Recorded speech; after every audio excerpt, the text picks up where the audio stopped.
Simon Parkin. BBC Radio Somerset. It is 17 minutes past 12. Thank you for choosing to spend your Wednesday lunchtime with us. It's BBC Radio Somerset. Now, just the thought of running a marathon is quite tough. Actually doing one, some say, is one of the most gruelling challenges that you could actually take on. But for Wayne Pope from Bridgewater, despite the aches and pains and the hard work it'll bring, it will be a magical experience that he didn't think would ever be possible.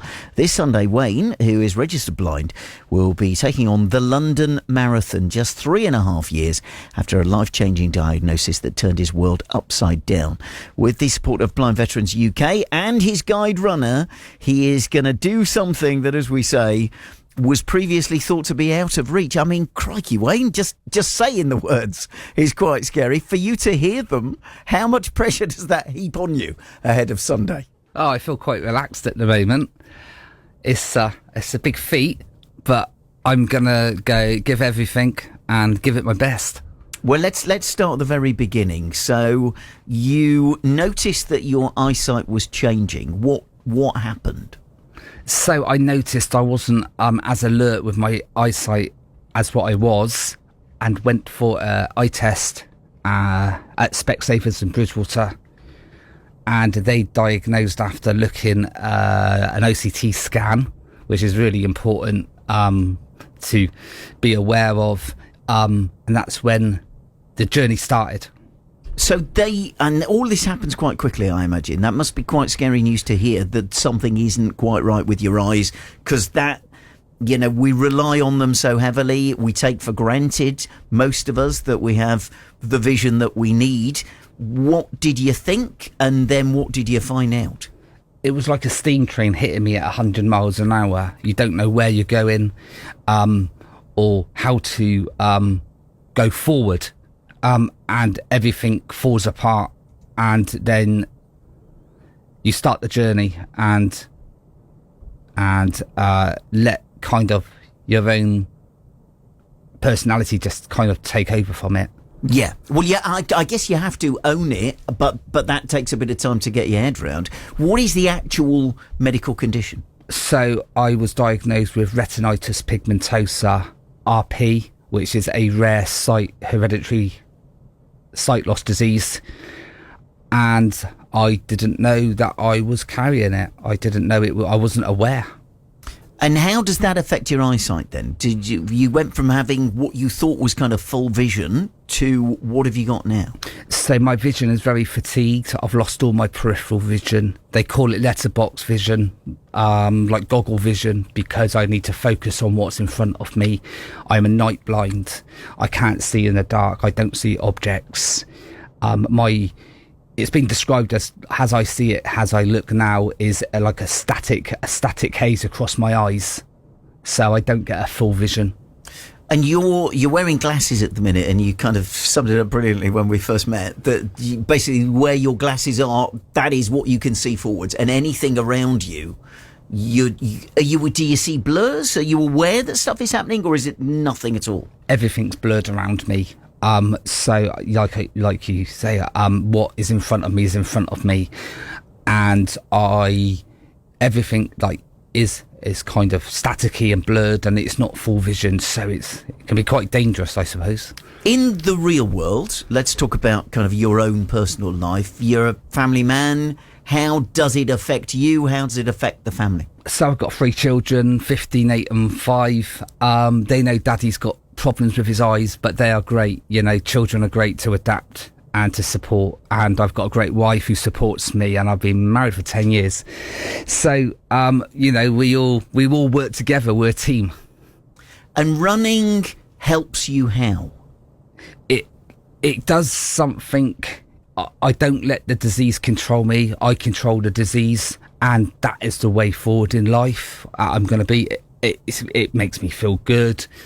I enjoy the running, and it's something that I didn't think was going to happen. Well, we'll talk about your running journey and indeed more about this big run that you're going to do at the weekend next. Wayne, stay there. We'll do more with Wayne after Olivia Dean and Man I Need on BBC Radio. So it is 12:25.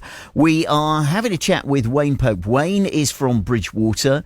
He was diagnosed with a degenerative eye condition 3.5 years ago. Running is now something that he does in aid of the charity that supported him when he was first diagnosed, and he's taking on the London Marathon this very weekend. When you started your journey in your new world with the sight loss and coming to terms with it, running started to be something that became important to you. I had a very lovely chat with you when you did your first big run, which was the Worthing 10K. How long ago was that now?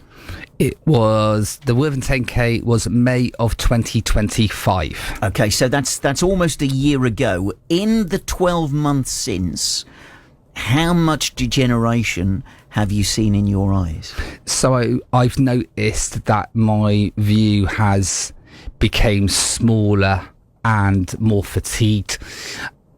However, I try not to think about what it's doing, and I just run on. Yeah, you get on with it. Of course, I get on with it. Yeah. So when you're doing the marathon on Sunday, because of the way that your vision works now, you will be able to see presumably the runners in front of you, and you'll be able to follow their route that they're on.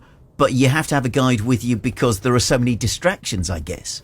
Yeah, so my guide's going to be looking out for runners going past me, runners behind me, runners in front of me, because I can't see steps in front of me. I can sense those steps, but I could easily trip. There's going to be so much going on, so my guide is going to be my second pair of eyes when I'm running, to alert me of any kind of problems that he can see up ahead that I can't see, instead of falling and hitting my knee like what happened in Worthing 10K. Obviously, we're sort of talking about the distractions that might cause you problems. One of the things that people who do the London Marathon say is that pretty much every step of the way, there's 100,000 people cheering you on. How distracting will that be when you can't see them, but you can just hear them? It's going to be absolutely amazing. I'm absolutely buzzing for the marathon, and I'm so looking forward to it. The hard work's paying off. I'm not just running around a park anymore. And how much preparation have you had to do to be match fit for a marathon? Because 26 miles, that's a long way, isn't it? It is. You've got to train that body. So I've done 528 miles to date with a 10K and half marathon in Bridgewater along the way. Thoroughly enjoyed. Only at the start of the month, I did my 20 miler in 4 hours and 16 minutes. Wow. And what sort of keeps you going? Because I imagine in those 20 miles, there are going to be bits where you're thinking, actually, you know what? I'm going home. No, you can't never think that. You've got to keep on going. All I've got to do is use my legs and keep running, and a lot of my life experiences go through my head when I'm running, which distracts me from thinking about my sight loss. So it's a lot like, you just got to keep going forward. How much are you hoping to raise? So to date, I've raised £728, which is absolutely phenomenal. And how big's the oyster? Yeah. Well, whatever you raise is like brilliant for the charity, isn't it? And tell me a little bit about the charity and how they were there for you. So Blind Veterans UK rehabilitated my arm running and give me the support to live a life that I wouldn't have otherwise knew if I didn't have that rehabilitation. They're a great charity, and they've been part of my journey from day one. We know that with veterans there are other health issues that come out of being in the force, in the services rather, and also you often hear about the mental health conditions that people who've been in the forces are sort of living with on a daily basis. Until you had your diagnosis, did you have any idea there was such a thing as Blind Veterans UK? So I came across Blind Veterans UK by not accident but self-research for support, because I needed that support, because I wasn't in the greatest place when I got diagnosed. How does one feel to walk into a consultant's office as you are, and then you get medically told you're blind, and you lose your driving licence and your life you knew before, totally different going through that next door. And the support the blind veterans gave me allowed me to process and accept my disease. And the support that you get from your family is immense. And I've seen pictures of when you did the Worthing 10K. The family were there at the end. Are they going to be there with you in the London Marathon? Or are they going to be cheering you along? They're going to be cheering me on at home. London's a big place for the family to go, but they're in my heart as I run. And they were my family at the Worthing 10K were absolutely amazing, alongside my friend Nick. Great support. So I've had a lot of support from blind veterans and my family, and it makes me the person I am today. How long are you hoping it's going to take you? Have you sort of set yourself a time target, do you think? Well, I've had that question asked for me a long time. So, like, you know, I look at my training and I completed a 4 hour and 20 miler at the start of the month. So I would be really happy. You know, I just want to complete, but if I could hit under 5 hours, 4 hours 57, 4 hours 58, 5.5 hours latest, you know, but hey ho, let's see what happens on the day. Well, like I say, nothing matters as long as you finish, you get that medal. That's what it's all about. Well, look, we're behind you here at BBC Radio Somerset. You obviously are fundraising. How do we find out how we can back you? Where do we need to go? So I've got a Just Giving page which I can be found on, and Just Giving, Wayne Pope. Wayne is spelt Wayne. Wayne Pope, Bridgewater, Just Giving. Like you say, London Marathon. We'll find you on there and we will back you and support you. We'll have to get you back on Monday to find out how it went. Yeah, for sure. It's going to be proper exciting. I can't say how many legs and arms are going to be, but I'm for sure I will be here. As long as you've got enough strength to pick up a phone, we'll be absolutely fine. Wayne, we wish you all the very best with it. Thank you so much for coming in. And like we say, we can find out more online. Wayne Pope, Wayne, Pope, spelt like Pope, and Just Giving, and fingers crossed you will do all you need to do for your charity and for yourself. Thank you so much for coming in. Thank you.